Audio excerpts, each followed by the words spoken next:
Good afternoon, traders. John Caruso coming to you here for January 29th with another edition of RJO Futures Special Report. Today is Tuesday. We're embarking on an action-packed week as far as economic data is concerned. We did see consumer confidence come out this morning. We saw a big miss in that number. And tomorrow, 7:30, we have GDP, fourth quarter GDP. We also have the FOMC policy statement coming out later on in the afternoon. And then, of course, on Friday, we've got the big unemployment number coming out. So alongside me is Jeff Friedman. He's here to discuss the equity markets and what the potential reaction to these economic figures will be. And to the left of me is Kevin Craney. He's here to discuss interest rates and the Treasury bond markets. And, of course, I'm here to discuss the currency reaction to the economic numbers. So I think we're going to kick it off with Jeff here. Obviously, we've seen a pretty steady trend here in the stock market the last couple of weeks. That's absolutely true. You know, we're on a 5-year high. I mean, this is the 5th year, and we're in January. We're at the end of January. Believe it or not, we are up over 5% for the stock index futures or the cash market, however you want to analyze the stock index as a whole, and their relationship to the economy. So everybody's kind of warm and fuzzy. The trend has continued. Looking at other stock markets around the world, they're doing very, very well. One example would be Europe. They're on a 23-month high. So yes, we are going, up, and we might be going up a little faster than probably should be. We could not keep this pace up, in my opinion, for 12 months in a row. Looking at the reports coming out, I think that if we just hit what is anticipated for GDP, in my opinion, that's a disappointment. The estimate has been shifting down. That's kind of a disappointment. The unemployment rate, that's kind of a very important report. Remember that both GDP and unemployment is a look kind of back of what happened so that we can gauge what will continue. But if the trend continues, obviously it's a disappointment at 1% if that's what we get. 2% would be okay in my opinion, but we really would like to get to 3% GDP. Unemployment, creation of jobs, the non-farm payroll, if you will, looking at 185, 155, that's okay, but it's not phenomenal. That would not carry 5% for 10 months in a row. You got to start to think. Now, earnings have been pretty good throughout corporate America, and the stock market is reflecting it.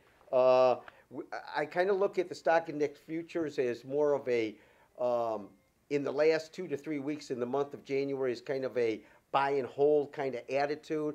Of course, a lot of cliches go around. So goes January, so goes the year, so goes the first week, so goes the month of January. I don't know if that's all going to happen. I know that we had a roundtable for the quarterly review. I know that we were, in my opinion, I could be dead wrong, but I thought we were spot on. I said that we would be going up in the stock index futures. We went straight up. We actually went faster than my projection was, but we hit our target. I think the target was around 1510 for the first quarter. I thought we would go past it, but here we are still in January, and we're right around 1500. Starting the year, we were in the front month stock index futures. We were around 1420. Probably the first week in January, we were at 1445. So that equates to around 5%, give or take. I think that we're going to, we talked about 1510 in the March contract of the S&P as resistance. We'll see if we have enough power to go through it. Surely, if we beat on all 3 reports, we'll blow through it. And then your next thought is, well, they're going to start trimming back QE. Right. Okay, but you know what? About that. In the FOMC, looking at it, most projections, and they might be wrong, but most projection is $1.14 trillion asset buying program through up to the first quarter of 2014. That would continue the 40 million mortgage-backed bond buying and 45 treasury buying. Looking at GDP and unemployment or non-farm payroll, if we get the numbers that we look like the survey shows us getting, then I think that the Federal Reserve will continue that buying probably for 6 months, to tell you the truth. I don't see, and that might be artificial, but I think that's what's helping stock index futures go higher. Sure, I agree with you, and I'm glad that you brought up our last roundtable because we discussed a lot about Congress and what was going to happen with the debt ceiling. We've seen Congress now push that back to April, the debt ceiling discussion. It's under the contingency they will raise the debt ceiling as long as Congress can balance the budget. That's the contingency. But since that's been pushed back towards April, investors really have nothing to fear at this point in time. Like you mentioned, we've got kind of a mixed season, a little bit better than expected as far as earnings are concerned. We have seen a lot of the economic numbers, particularly the housing market. A lot of those numbers have been coming out better than expected. And I agree with you. If we hit our targets, even if we hit 1% GDP, which I think is a disappointment as well, the market will continue higher. FOMC, a lot of it's going to depend on what they have to say. I'm sure they're going to say the housing market's been a bright spot. They're still looking to increase employment, all of that stuff. But I think going into Friday, even if we hit our targets for Friday's unemployment number, I think we rally hard Friday. I think maybe we get a pullback late in the day on Friday. The market's getting way ahead of itself at these levels. It's very, very overbought. But as far as the economic news is concerned, it has been better than expected. So. Yeah, well, I think you've touched on some really good points. The market, the S&P up 5% here in the beginning of the year, and I think these reports that are coming out this week, really the big one's going to be the FOMC, the GDP, and the unemployment reports are just going to be indirect effects on the market, because really, when we look at where interest rates are at this point, we look at 10-year treasuries approaching 200 basis points yesterday, knocking on that door, testing it, backing off a little bit, highest they've been for a while. We look at the S&P up 5%. You're right. We can't keep that clip up for the next 12 months. We've come in 30 days. We've come 5%. We've got to take a break. I noticed volume's a little low on the equity indices. And that really, is true. Yes. When you look at things, it's bad news is good news, and good news is excellent news. Right. That's a bull market. Right. And so it is a trend higher, and we are seeing some key levels broken in both the 30-year and the 10-year treasuries along the way. And so I'm very cautious there, because I think we could go lower in price, higher in yield here in the intermediate term. However, when you look at the bigger picture, I think, again, it's the FOMC release, which I believe they're going to stand pat, and they're going to just reiterate the fact that they're going to buy $40 billion in treasuries and $45 billion in mortgage backs and continue that process. But what's interesting is there's a lot of dissenting going on now within the FOMC voting members. You're starting to hear a lot of Fed presidents speak up now about the size of the balance sheet of the Fed, and when all of this really takes hold, are they really going to have the power to pull back quick before inflation gets out of control? Now, inflation is not a problem right now. We were running about 1.4 last month, not even at the 2% target. But in reality, we've got to think forward. We've got to look ahead. And with a $3 trillion balance sheet now, and we're continuing to go out there and buy and feed that punch bowl to the market. And then on top of that, you have a Congress that cannot make a decision for the life of themselves, and they continue to kick the can down the road. The market's feeling it's feeling its oats. It wants to go higher. There's no reason it shouldn't go higher, but the volume is very low, and I think that's something that everyone has to be really cautious, because it just doesn't scream that there's a ton of conviction in the moves higher, albeit it is higher. The interest rate side, I do think rates are going to continue to climb. Prices go a little bit lower here.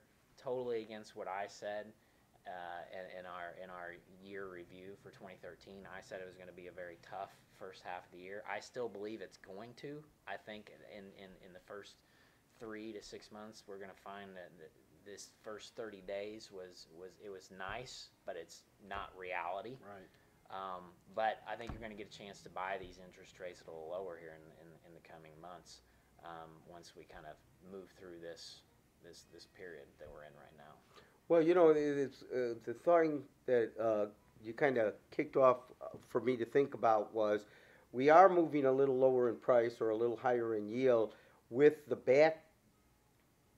background of the Fed being your supporting buyer. Right. constantly. And they're being a constant buyer because they're cautious about the economy or want to make sure that the economy keeps going. Now, my opinion is they will continue. They will continue for 6 months. Let's say I'm completely wrong, and they have the same thought that maybe we should start pulling back a little bit, that our balance sheet is a little bigger than we want it to be, and we won't be able to get out of the way as fast as we want because some of the voting members have already suggested, hey, let's take a look at this situation.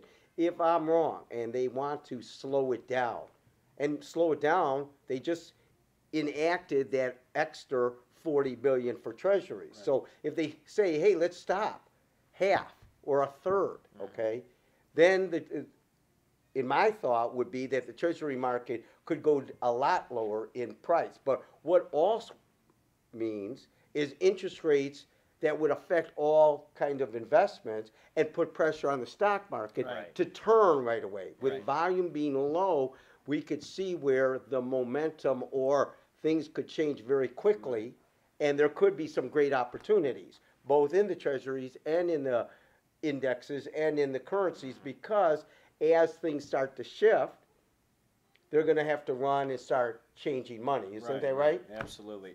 It's, there's a lot of questions as to how they're going to unwind this QE program or slow it or scale it back anyways, but without disrupting what we've seen here lately. As far as currencies are concerned, I really haven't touched on that much, but I think we do see the U.S. dollar slide a little bit lower here towards the end of the week, but I think we will see it recover early on next week. Obviously, that's a market that's looked upon as a safe haven. I do think we will see a pullback, maybe late in the day on Friday in the stock market, and coming into next week, which could cause a rush back into the U.S. dollar. But the currency that I'm concerned about right now is the strength of the euro currency. Looking at it right now, we're trading about 134.80. I think anything over 135 is extremely overvalued.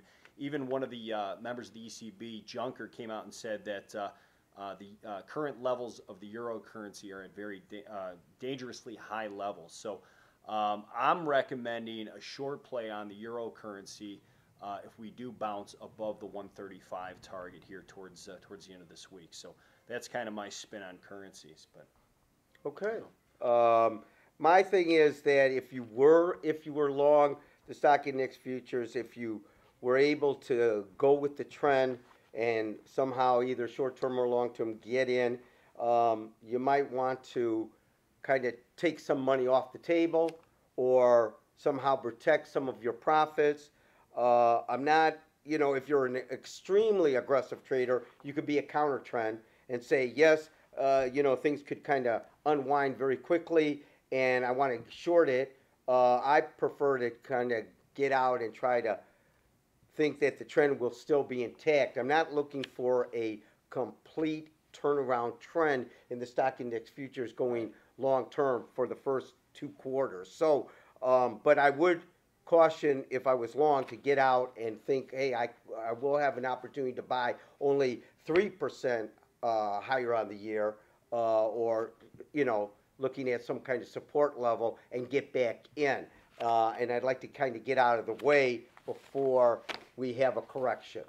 I think this market ends with a blow-off top to the upside. Okay, I can see the S&P 15 north of 1510 by the end of the week, but I think we do get a blow-off top in stocks. And that's where we see the pullback. And I would say the same thing. Look for the blow-off top. You've got to be bullish the equity indices right now, but I'd be very cautiously bullish using some kind of protection in there, buying small dips, waiting. But there is probably going to be a blow-off top, and I think you have to look at this opportunity now in interest rates. While it looks technically damaged on the chart, you have to look at an opportunity to buy and try and hold that out for the intermediate term here. I agree all the way around. Well, thanks guys for joining me. I think that's about it. I think we're out of time. Just remember, we are available on Twitter and Facebook. And remember, good luck trading. And as always, trading futures and options carries risk. It may not be suitable for all investors. Thanks, Jeff. Thanks, Kevin. Once again, I'm John Caruso. Thank you.